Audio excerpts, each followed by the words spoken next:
Hello, it's Tina, your girl. And for those of you who don't know, I'm a real estate agent who moved to France to learn French and to continue working in real estate.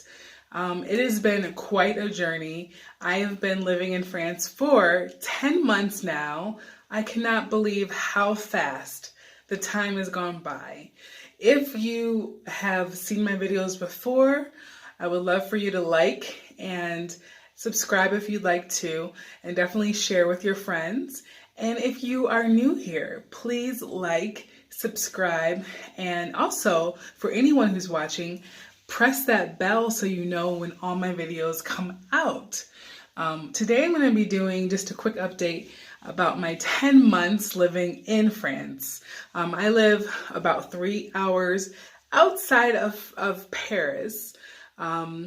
As you know, there's a lot going on in France, a lot of strikes, a lot of businesses shut down, a lot of people rebelling against the government, and from what it looks like, it's been chaos. I've heard that different theaters have been shut down, subways have been shut down, people are tired of walking, there's a lot going on, and although I love Paris, I see Paris for what it is. It's a big city. I would compare Paris to a city like New York, fast-paced, there's a lot to do, it's fun, but where I live in Annecy, France, really close to Geneva, it's more calm. People are nicer, more polite, things are slower, not as many people speak English. My goal when I came here was to learn French. Actually, I knew I had been studying French, I should say, for over 10 years. It was my undergrad, my language choice in my undergrad, international business and marketing, and I took French as my language. And also I spent a year in Paris as in high school with my family, and I graduated from American School of Paris. So I feel like we all have things in our life that happen for a reason. There was no reason for me to move to Paris my last year of high school, only to move back years, decades later, and be able to enjoy this experience. I've always had this love of the French language, and that's what I've done here. So I've been taking French 5 times a week, almost 3 hours a day, very intensely, the first 4 months that I've gotten here. Now I do an hour and a half a day, 5 days a week. Sometimes I still do 3 hours. The only reason I had actually stopped doing 3 hours is because in one of my classes, they were like, well, you need to choose if you want to do the afternoon class or the morning class. You can't do both. So after they told me I had to stop doing 3 hours a day, I kind of took a little break and just did 1.5 hours. But that was my goal, to really figure out how real estate works here. And I'm happy that I've chosen an agency to work with, and I'm working with American clients. So if you want to buy, I have to do a shameful plug. If you want to buy a house or sell a house in Europe, in France, or Switzerland, I would be happy to help you. Please pass me on to some of your friends who may be moving to Europe. I would love to help them buy or sell. If you are anywhere in the United States, I'm a licensed realtor in South Carolina and North Carolina, but I can refer you to an agent, a real estate agent in your area. I have a large network of realtors that I work with, so I would love to help you. So just send me a note either here or on Instagram, Tina E. Whitaker, at Tina E. Whitaker on Instagram, or at Tina E. Whitaker at gmail.com is my email. I'll leave it below. It's kind of complicated to say it fast. So with the shameful plug done, I'm just getting over a little allergy thing, but I'm happy that I took the leap of faith. And although it's been so much fun, I've met incredible people. I mean, my goal wasn't to have fun. Fortunately, I did have fun. I have had fun, I should say. But, my goal was to learn about real estate and to learn more French and progress in the French language, which I have done. I'm very proud of that. Every moment hasn't been bliss. Every moment hasn't been easy. But I think that I've built a kind of resourcefulness where I can move to a different country, not have anywhere to live. It's very hard to rent as an American here who is a visitor.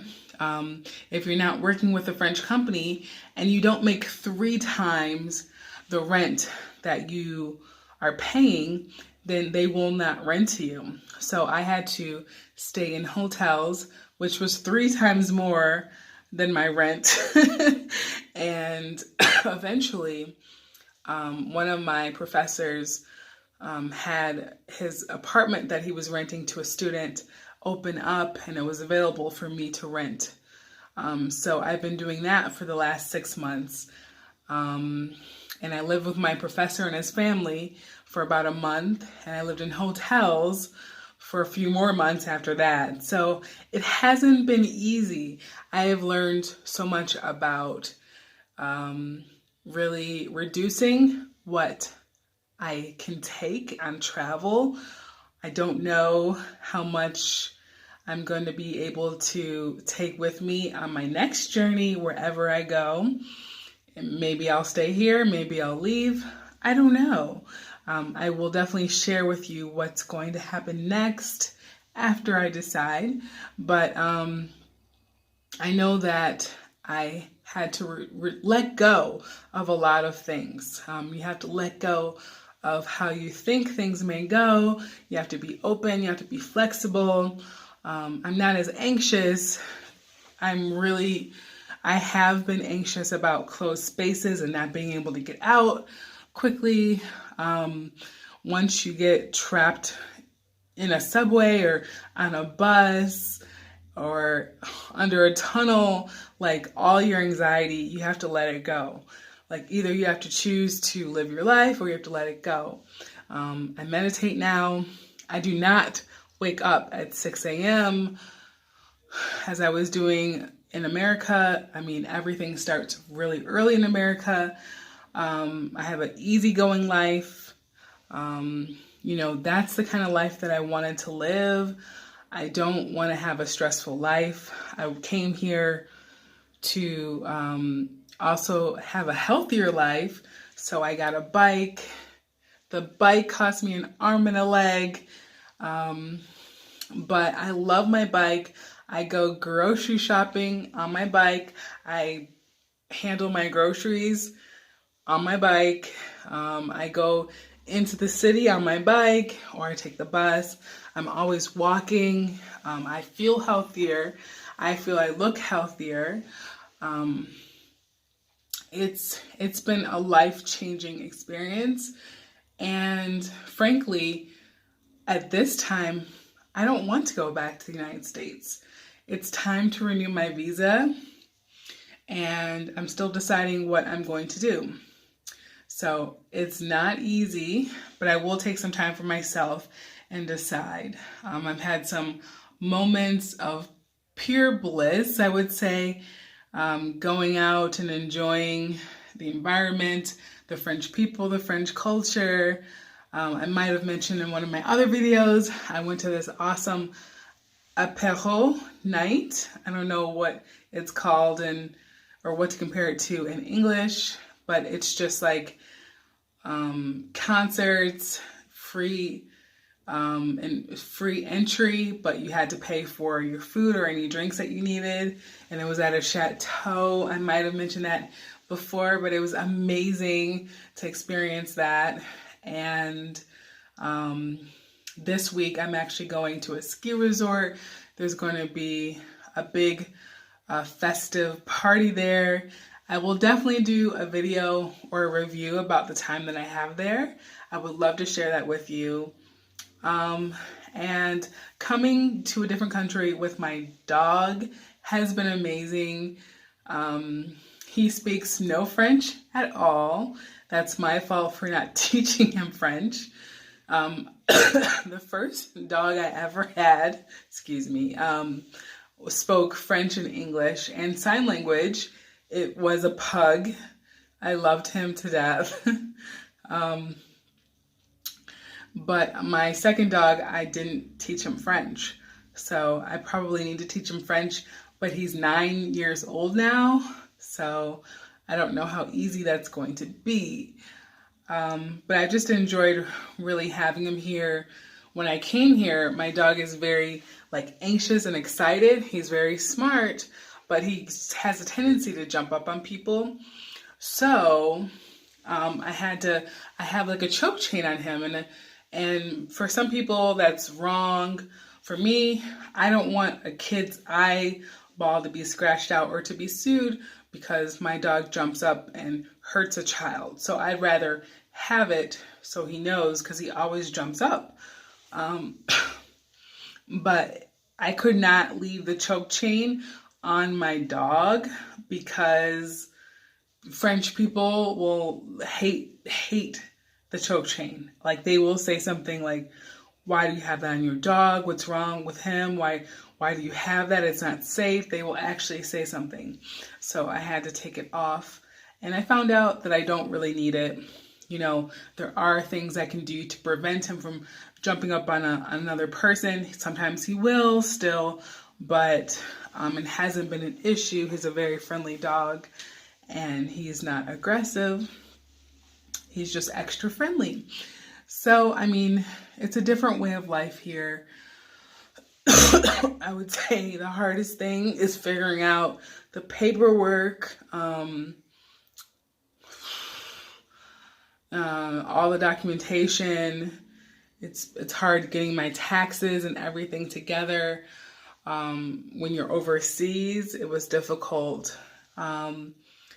It's a lot, but I do not regret any day that I've been here.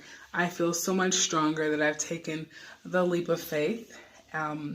So yeah, I don't have a big update this month, but I will do a little update about my field trip to the mountains for the party at the ski resort. I have to give details for you, but please subscribe, and share.